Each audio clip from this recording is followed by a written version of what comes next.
A paz do Senhor, povo lindo de Deus, para você que é novo por aqui, eu sou a diaconisa Tânia Anjos, sou professora de Escola Bíblica Dominical. Estamos estudando o quarto trimestre das lições bíblicas da editora CPAD da classe dos adultos, que tem um tema: a justiça divina, a preparação do povo de Deus para os últimos dias, no livro de Ezequiel. A lição de hoje é a lição 6, a justiça de Deus. Lembre-se que as mensagens de Ezequiel, capítulo 12 e capítulo 19, até capítulo 19, estão ocorrendo ao longo de cerca de um ano, todas sendo dadas cerca de 5 anos antes da queda de Jerusalém. Embora a mensagem de derrota e destruição de Jerusalém já tivesse sido óbvia, o povo ainda não estava pronto para acreditar na profecia de Ezequiel. Além de Deus dar mensagens ao seu profeta sobre as condições atuais e futuras da nação de Judá, especificamente o clima político, religioso e moral da capital de Jerusalém, o Senhor tinha mensagens para contar às pessoas que vivem no exílio. Começamos este capítulo ao perceber que os anciãos de Israel tinham vindo a Ezequiel querendo ouvir sobre qualquer nova mensagem do Santo Jeová. Vamos descobrir que a mensagem será sobre eles. O texto áureo nos diz assim: com o puro te mostrarás puro, e com o perverso te mostrarás indomável. Salmo, capítulo 18, verso 26. A verdade prática nos diz assim: os agentes do juízo divino revelam que a responsabilidade humana é pessoal. A leitura bíblica em classe se encontra em Ezequiel, capítulo 14, do versículo 12 ao 21. Pegue papel e caneta e anote as referências que estarão aparecendo aqui no vídeo. Você que ainda não é inscrito, se inscreva nesse canal, curta, comente, compartilhe pelo menos com mais uma pessoa, que você estará ajudando esse canal a levar o ensino da palavra de Deus, ok? Então vamos lá. Tópico 1, sobre a identificação do juízo divino, e subtópico 1, o discurso profético. Deus é constantemente apresentado na majestade do juiz. Ele chama o mundo para prestar contas. Nenhum homem ou nação pode escapar de seu julgamento. O julgamento pertence a Deus. Todos os seus caminhos são justos. O Senhor adora o juízo. Justiça e juízo são a habitação de seu trono. A principal palavra hebraica para o verbo julgar é sabat, sapat, sapat. O principal substantivo para o julgamento de mispa, mispat. A ideia raiz de sapat é decidir ou julgar no sentido de dar um veredito. O substantivo mispat significa o julgamento que é dado pelo juiz, de onde a palavra pode significar justiça, portaria, direito legal e assim por diante. A principal palavra grega para o verbo julgar é krino. Os principais substantivos para julgamento são crisis e crima. Crisis pode significar o processo que discrimina, separa e peneira. Também pode significar o veredito ou sentença. Crima muitas vezes tem a força de um julgamento condenatório, até mesmo o ato de punir. A Bíblia, ela não é uma coleção de ideias abstratas sobre Deus e a verdade. É um registro dos grandes atos de Deus. A adoração de Israel e a confissão de sua fé consistiam essencialmente em contar os grandes atos de Deus.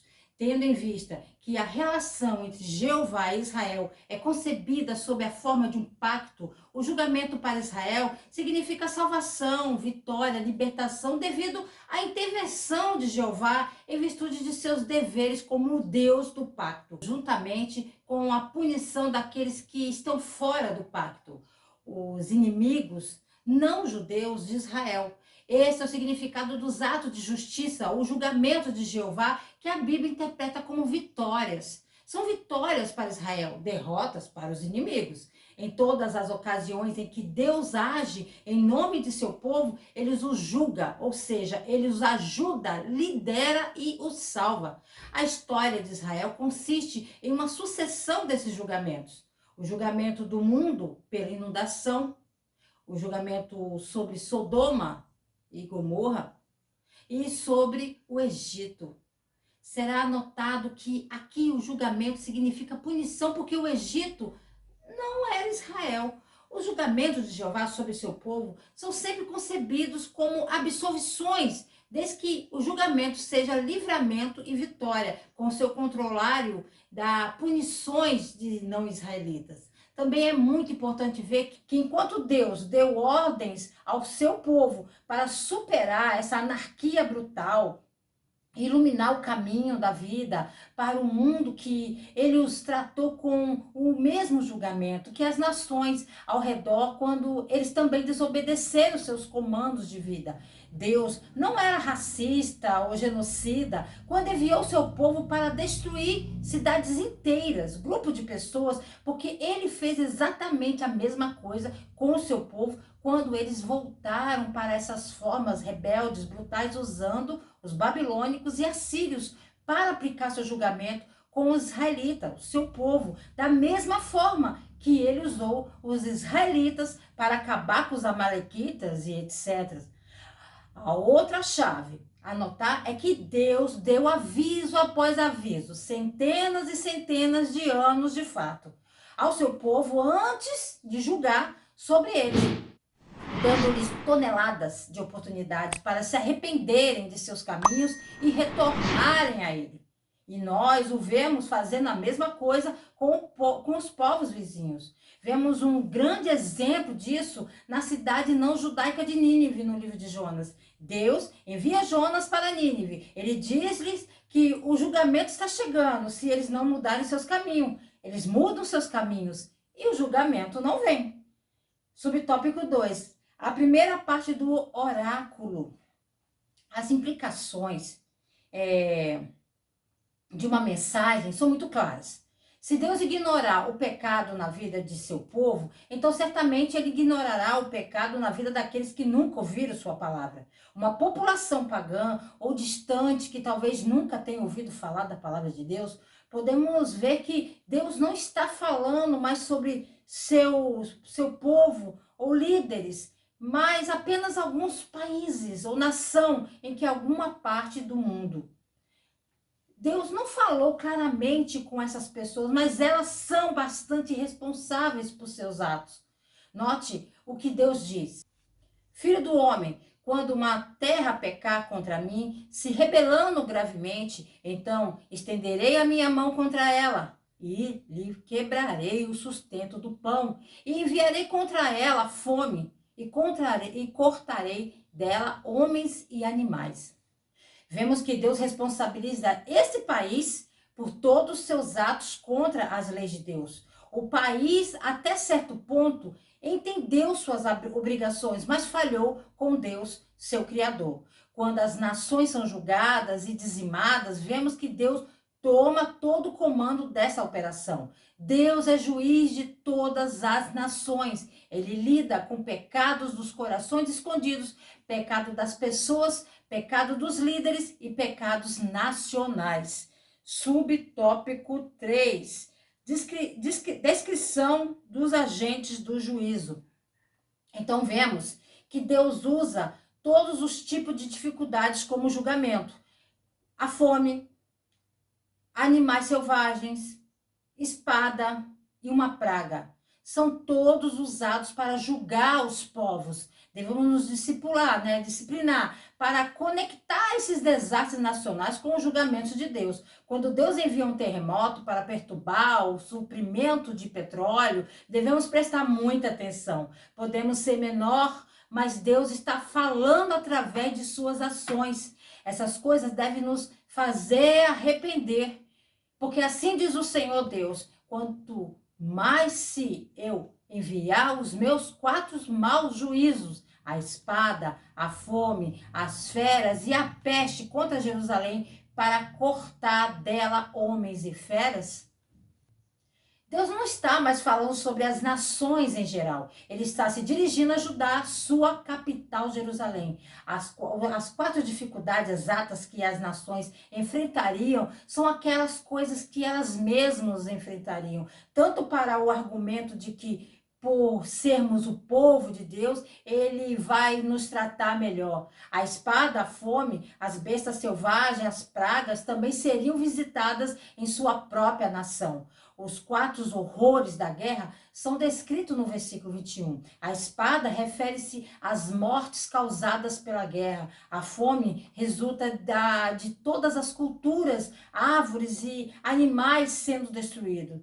As bestas selvagens, como descrito antes de assumir o que é deixado vago.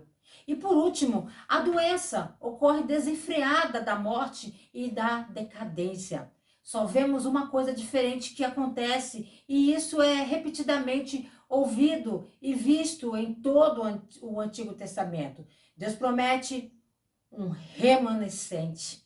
Em outras palavras, Deus preservará um pequeno grupo de legalistas através dos grandes julgamentos. Todo o resto irá.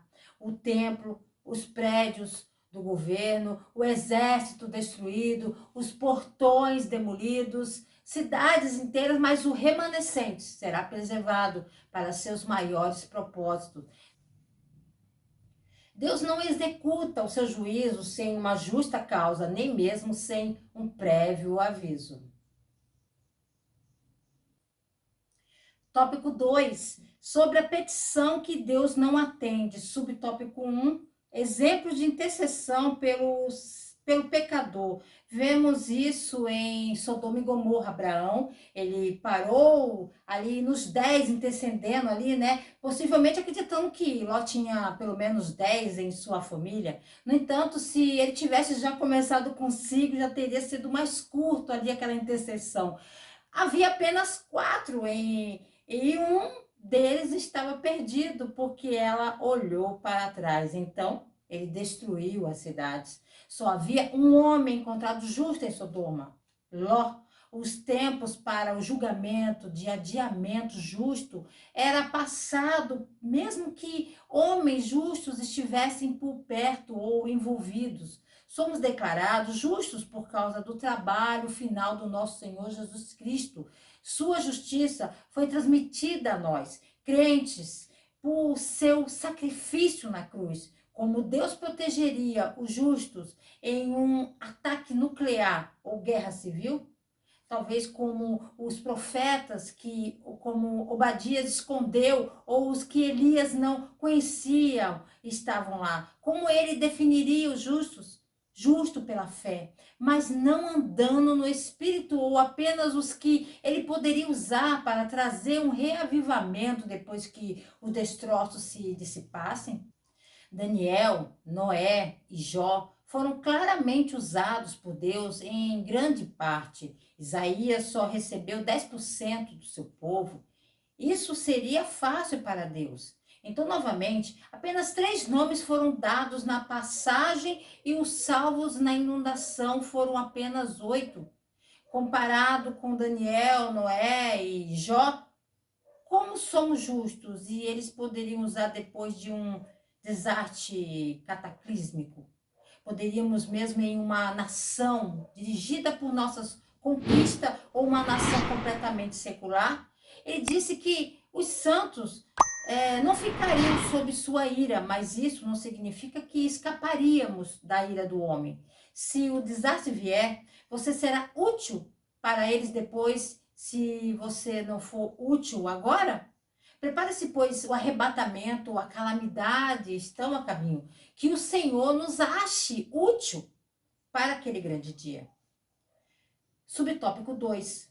Um castigo inevitável. Os profetas do Antigo Testamento alertaram Israel quando sua rebelião contra Deus e sua aliança os colocou em perigo de seu julgamento. Eles também encorajaram Israel com com uma esperança para o compromisso de Deus com eles, mesmo em seu fracasso, e para a restauração, se eles se arrependessem e voltassem para Deus.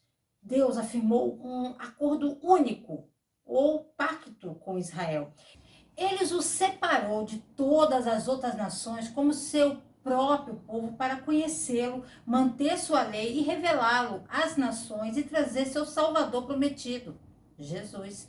O pacto estabeleceu todas as diretrizes para o relacionamento com Deus, até o cumprimento do plano eterno de Deus, a vinda de Jesus. A obediência a esses comandos trouxe bênçãos, a desobediência a esses comandos trouxe maldições ou julgamentos que Deus usou para afastar seu povo de sua rebelião teimosa, para segui-lo novamente e andar em seus caminhos. Se você já se perguntou sobre o que são todas as profecias intensas sobre fome, invasão militar e etc., para que nos livros proféticos do Antigo Testamento? É isso. Subtópico 3. Quando Deus não atende à oração intercessória de um justo. A Bíblia ensina que a oração feita por um justo pode muito em seus efeitos, mas quando o pecado ultrapassa todos os limites, Deus não atende tais orações intercessórias. Encontramos um exemplo impressionante com Abraão, o amigo de Deus. Depois apareceu-lhe o Senhor nos carvalhais de Maré, estando ele assentado à porta da tenda no calor do dia, e levantou seus olhos e olhou, e eis que 3 homens em pé junto a ele. E vendo-os, correu da porta da tenda ao seu encontro, inclinou-se à terra e disse: Meu Senhor, se agora tenho achado graças aos teus olhos, rogo-te que não passes de teu servo. E os homens se levantaram dali e olhou para Sodoma, e Abraão foi com eles para trazê-los em seu caminho.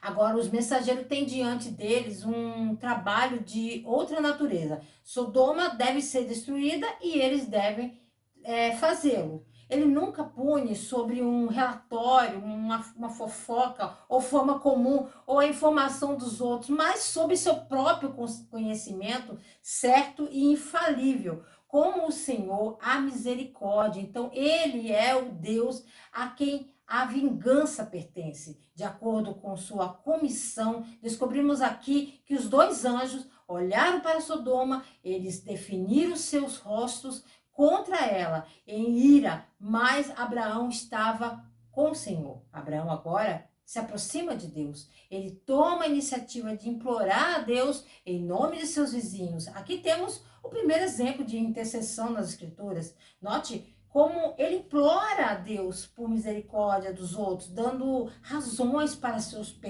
pedido. Aqui Deus estava dando a Abraão uma lição e mostrando-lhe que ele era justo e misericordioso e que em seu governo moral do mundo, o princípio da justiça nunca foi primordial. Portanto, Sodoma deve ser punido. E essa punição sempre depois seria uma lição para Abraão e sua semente. Por exemplo, Abacuque foi criado para anunciar a intenção de Deus de punir as iniquidades que prevaleceram entre seu povo.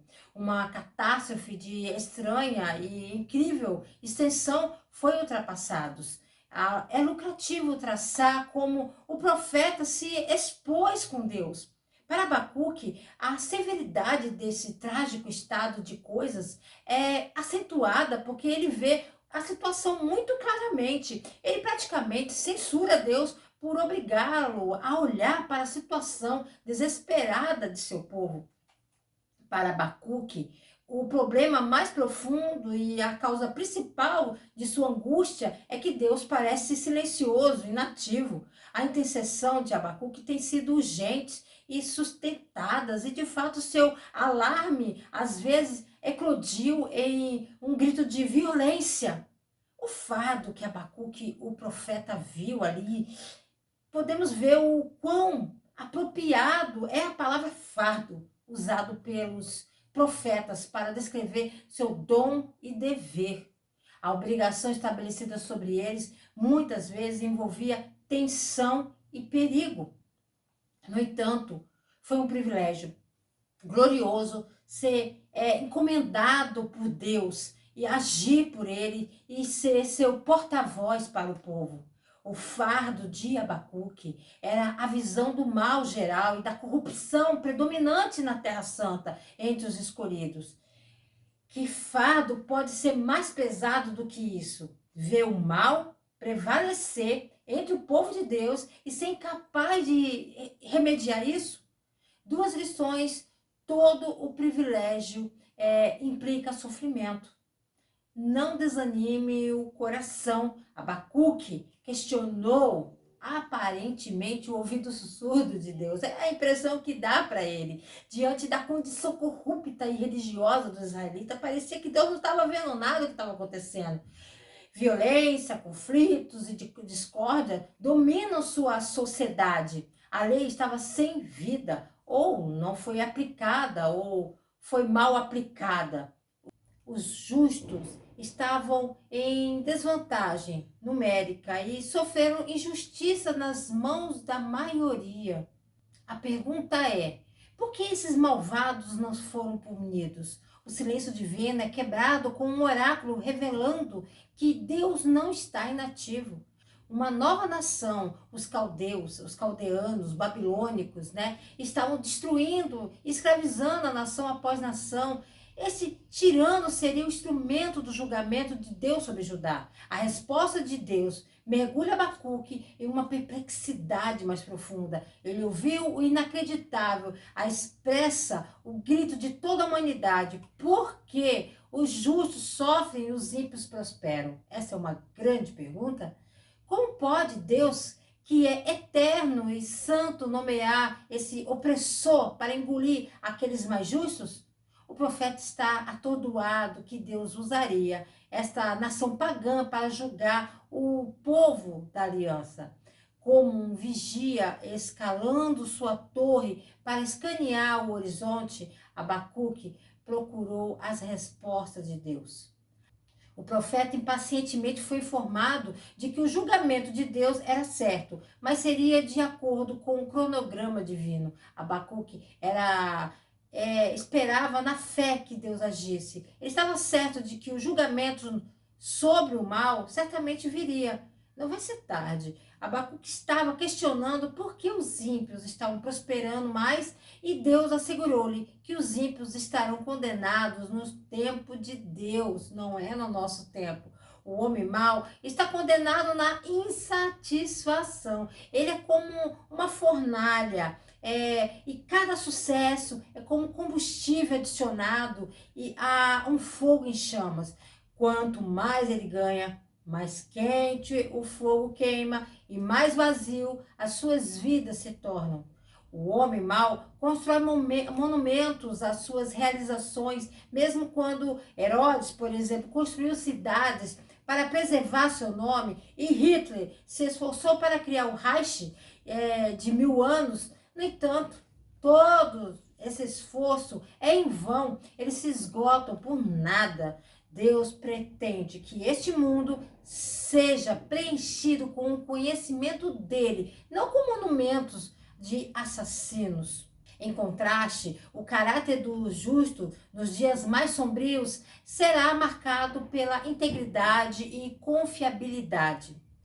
Ainda que a figueira não floresça, nem haja fruto na vide, ainda que se decepcione o produto da oliveira e os campos não produzam mantimento, ainda que as ovelhas da malhada sejam arrebatadas e nos currais não haja gado, todavia eu me alegrarei no Senhor, exultarei no Deus da minha salvação. O Senhor Deus é a minha força e fará os meus pés como os das servas e me fará andar sobre as minhas alturas.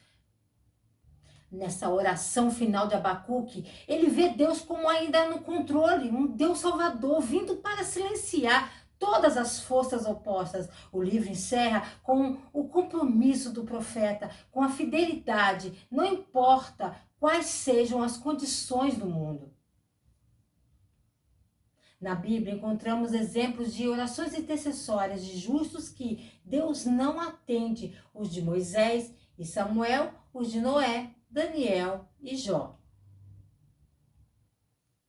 Tópico 3. Sobre a intercessão de Noé, Daniel e Jó. Subtópico 1. Porque o povo rejeitou os profetas? Muitas pessoas pensam que Deus só julga o seu povo. Vemos que esse não é o caso. Ele julga seu povo mais severamente, porque eles receberam mais luz, mas ele próprio ainda julga as nações pagãs. Pode haver alguns homens justo como Noé, Daniel e Jó, dentro de uma nação perversa, mas isso não muda a determinação de Deus de julgar aquela nação. Ainda que estivesse no meio dela, entre 3 homens, Noé, Daniel e Jó, eles, pela sua justiça, livrariam apenas as suas almas, diz o Senhor Deus. A declaração parece óbvia, não na primeira vez que Deus a disse, mas notamos que o Senhor afirma repetidamente que o que mais poderia incliná-lo a poupar uma nação, a presença de seu povo justo ainda não tiraria essa nação do juízo. Ele repete isso nos versículos 14, 16, 18 e 20. A justiça de Deus é imputar aos indivíduos pela fé. Não se baseia em família, nacionalidade, patrimônio ou denominações. Ninguém pode crer por você e só você deve prestar contas ao Senhor. Subtópico 2. Noé, Daniel e Jó. Muitos questionam a lista de homens justos porque não incluía Abraão, Josué ou Davi, apenas para citar alguns. Mas eles são deixados de fora nesta lista. Moisés e Samuel são bem falados pelo nosso precioso Espírito Santo no capítulo 15 de Jeremias. Disse-me, porém, o Senhor, ainda que Moisés e Samuel se pusessem diante de mim, não estaria a minha alma com esse povo. Lança-os diante da minha face e saiam. Apenas Daniel, Jó e Noé fazem a lista de reconhecimento especial de Deus. Olhe para esses versículos de Gênesis capítulo 6, versículo 9. Esta é a genealogia de Noé. Noé era um homem justo e perfeito. Noé caminhou com Deus. Havia um homem na terra de Uz, cujo nome era Jó. E era esse homem íntegro, reto e temente a Deus, e desviava-se do mal. Então esses homens disseram: nunca acharemos ocasião alguma contra este Daniel, se não a acharmos contra ele na lei do seu Deus. Daniel, ele nasceu em uma família real de judeus na terra prometida de Canaã e levado como expatriado para a Babilônia. Ele era um jovem sem defeito físico, bonito, mostrou aptidão para todo tipo de aprendizado, bem formado, rápido em entender e qualificado para servir no palácio. Ele era um homem de princípios, um homem de oração, orava 3 vezes por dia, jejuava por 3 semanas. Daniel era tão distinto entre os administradores e os satrapas por sua qualidades excepcionais. Ninguém conseguia encontrar qualquer corrupção nele e ele era confiável. Daniel não era corrupto, nem negligente em seus deveres. Daniel era inocente diante de Deus e rei. Após 120 anos, Noé testemunhou outros por sua persistência na construção da arca. No entanto, no final de seu projeto, o julgamento veio sobre a humanidade má. O trabalho era bem conhecido e respeitado pelas gerações passadas e futuras, mas ainda experimentava sofrimento. A missão de Noé é ainda mais interessante em que ele provavelmente estava vivo durante esse tempo. A menção de um herói atual como Daniel está afetando especialmente os judeus deste período de tempo. Essa celebridade nacional não foi poupada da experiência do julgamento enquanto ele passava pelas terríveis dificuldades da guerra. Um homem altamente estimado por Deus. Ele ficou como uma personificação de um servo verdadeiro. Daniel é caracterizado como modelo de justiça e sabedoria e em igualdade de posição com os exemplares morais de Noé e Ló. Esses 3 homens são especialmente mencionados para mostrar que alguns justos não impedirão a destruição de muitos. Noé, Daniel e Jó só se entregariam por sua própria justiça. Sua justiça não valeria para os outros. Subtópico 3. O profeta Daniel. O nosso comentarista ele colocou assim: nos últimos tempos tem surgido questionamentos sobre a identidade do Daniel apresentado no trio de justos. Há uma discussão entre arqueólogos, eruditos, teólogos com esse Daniel citado em Ezequiel 14. Daniel é o Daniel bíblico do livro de Daniel, é outro que conhecem como o Danel, um obscuro herói do século XIV a.C., de Ugarit, fundado por volta de 6000 a.C., com duração de cerca de 1185 a.C. na Síria moderna, um argumento decorrente da descoberta do conto do Ugarítico de Akate, no início do século XX. Para que você, professor, e seus alunos fiquem a par do assunto, peço um pouco de paciência, pois precisamos contar esse acontecimento. É importante entender que os escritores bíblicos estavam, embora sob a inspiração do Espírito Santo, seguiram as formas comuns de literatura que eram correntes em sua época quando escreveram. Vamos explicar a polêmica aqui agora. Você vai ver aqui na imagem, essa imagem que vai aparecer aí na sua tela, que é o conto de Akate, descoberto em 1929 na costa mediterrânea da Síria. É um conto sobre um líder chamado Daniel, onde alguns estudiosos acreditam ser a base para Daniel de Ezequiel, onde tanto Ezequiel como Daniel são profetas cristãos. A tábua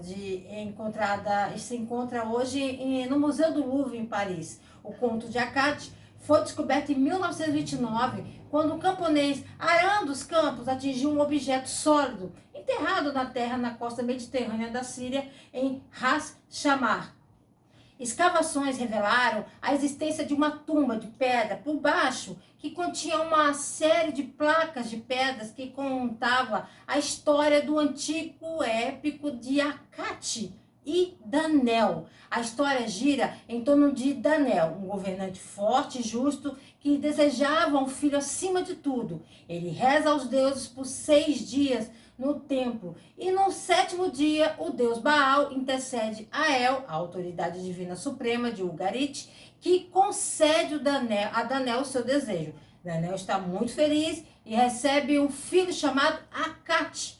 Anos passam-se e sem nenhum incidente. Akate é a menina dos olhos de seu pai. Ele cresce para se tornar um homem em um molde semelhante a seu pai.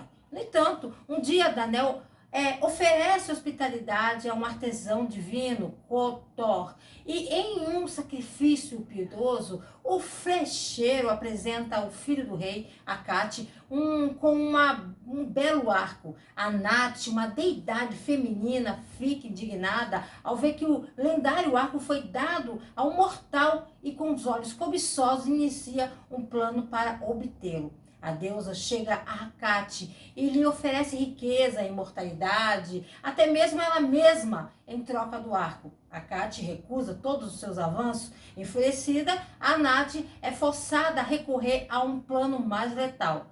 Durante um grupo de caça com atualmente Akate, Anat se transforma em um falcão e deixa seu capanga Yatipan diretamente em cima do filho precioso de Daniel.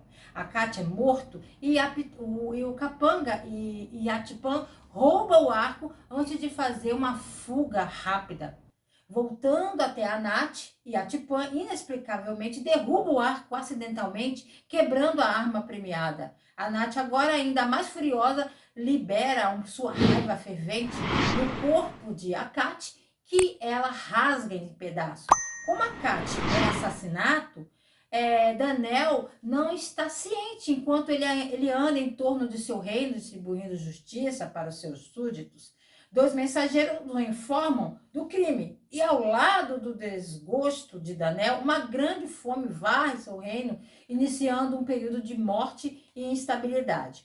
Como Daniel amaldiçoa Anat e coleta os restos de seus filhos caídos, Pulgat, filha de Danel, embarca em uma busca por vingança contra Anat. Ela se disfarça de Anat e vai ao acampamento de Atipão Capanga, embriagando e o lacaio com uma bebida forte. É nesse ponto que a história para, pois o final do conto de Acate ainda permanece perdido para a história. Apenas um fragmento foi encontrado escrito em pedra. Não precisa ser um grande estudioso para notar a grande diferença entre os dois, Daniel e Danel. A questão é a ortografia do nome Daniel, que, segundo o texto massorético, devem ser lidos como Daniel.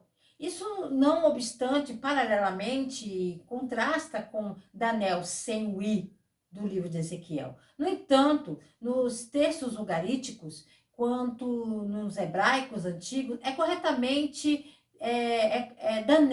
Danel. O iod está faltando nos originais. Além disso, Danel é caracterizado como um devoto de Baal, por quem ele reza no início da história por um filho. Prestando atenção?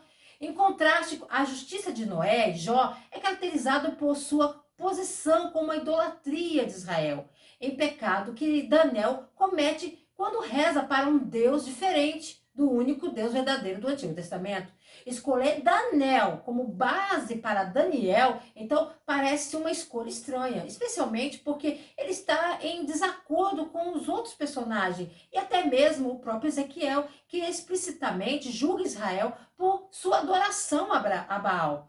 Tais argumentos levaram vários acadêmicos a concluir que o Daniel de Ezequiel tem que ser o Daniel bíblico, um arquetípico de justiça que se encaixa mais em consonância com as características de Noé e Jó e não Daniel. Para acrescentar a isso, não há evidência na Bíblia de que um personagem não bíblico como Daniel é referenciado em qualquer capítulo do livro sagrado. Segundo a mensagem de Ezequiel, Deus não é obrigado a tolerar o pecado do povo por causa dos justos da cidade. Para concluir, Deus não pode ignorar os pecados. Às vezes ele adia o julgamento. O julgamento final está chegando e ainda há pequenos avisos que realmente trazem a morte de muitos. Já não é a hora de descobrirmos os ídolos do coração e nos arrependermos deles e vivermos vidas justas após seu padrão? Não podemos nos esforçar para nos juntar ao clube dos justos e ser parceiros em viver de acordo com o padrão 100% de Deus, como Noé, Daniel e Jó. Eles viveram em tempos difíceis, mas perseveraram. Agora temos mais luz do que nunca. Precisamos oferecer ao Senhor para ser poupado do seu julgamento. O amor de Deus não significa que Ele poupará qualquer pecador do julgamento. O amor de Deus significa apenas que Ele forneceu um meio que pecadores arrependidos possam escapar desse julgamento através da crença em Jesus Cristo. Todo pecado deve ser julgado mais cedo ou mais tarde. Deus abençoe você, o seu ministério, a sua casa, a sua família. Sou carente de vossas orações. Não esqueça de curtir, comentar, compartilhar com mais uma pessoa. Se o Senhor não voltar, estarei de volta aqui a mais um Resumo EBD. A paz do Senhor a todos.